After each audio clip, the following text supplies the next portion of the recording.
the little boy put on his clothes for the cold and then told his father, "Okay, Dad, I'm ready." His dad, the pastor, said, "Ready for what?" "Dad, it's time to go outside and distribute our flyers." Dad replied, "Son, it's very cold outside and it's drizzling." The child looked surprised at his father and said, "But Dad, people need to know about God even on rainy days." Dad replied, "Son, I'm not going outside in this weather." With despair, the child said, "Dad, can I go alone, please?" His father waited for a moment and then said, "Son, you can go. Here are the flyers. Be careful." "Thank you, Dad." And with this, the son went out into the rain. The 11-year-old walked all the streets of the village, handing out the flyers to the people he saw. After 2 hours of walking in the rain and cold and with his last flyer in his hand, he stopped at a corner to see if he saw someone to give the flyer to, but the streets were totally deserted. Then he turned to the first house he saw, walked to the front door, rang the bell several times, and waited, but no one came out. Finally, the boy turned to leave, but something stopped him. The child turned back to the door and began to ring the bell and pound on the door strongly with his knuckles. He kept waiting, and finally the door was opened gently. "What can I do for you, son?" With radiant eyes and a bright smile, the child said, "Lady, I'm sorry if I upset you, but I just want to tell you that God really loves you, and that I came to give you my last flyer, which talks about God and His great love." The boy then gave her the flyer. She just said, "Thank you, son. God bless you."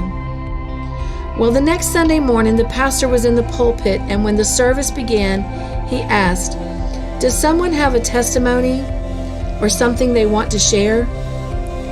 Gently, in the back row of the church, an older lady stood up. When she started talking, a radiant and glorious look sprouted from her eyes. "My husband died a while ago, leaving me totally alone in this world. Last Sunday was a particularly cold and rainy day, and it was so cold and lonely in my heart that I felt I had come to the end of the road and I didn't want to live anymore. I took a chair and a rope and I went up to the attic of my house. I tied a noose in the other end of the rope to the rafters of the roof. Then I climbed onto the chair and I put the rope around my neck. I then stood on the chair so alone and heartbroken. I was about to throw myself off the chair when suddenly I heard the loud sound of the door being knocked on.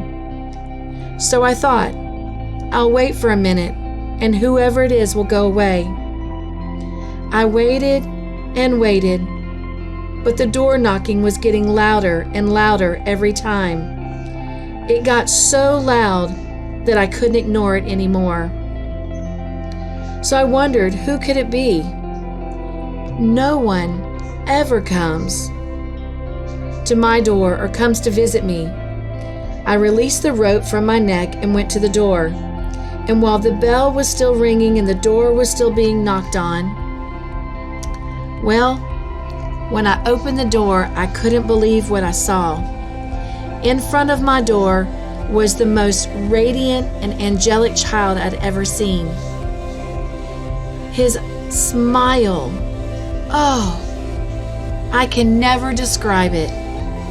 The words that came out of his mouth made my heart, which had been dead for so long, come back to life when he said with the voice of a cherubim, "Lady, I just want to tell you that God really loves you." When the little angel disappeared between the cold and the rain, I closed my door and read every word of the flyer. Then I went to the attic to remove the chair and the rope.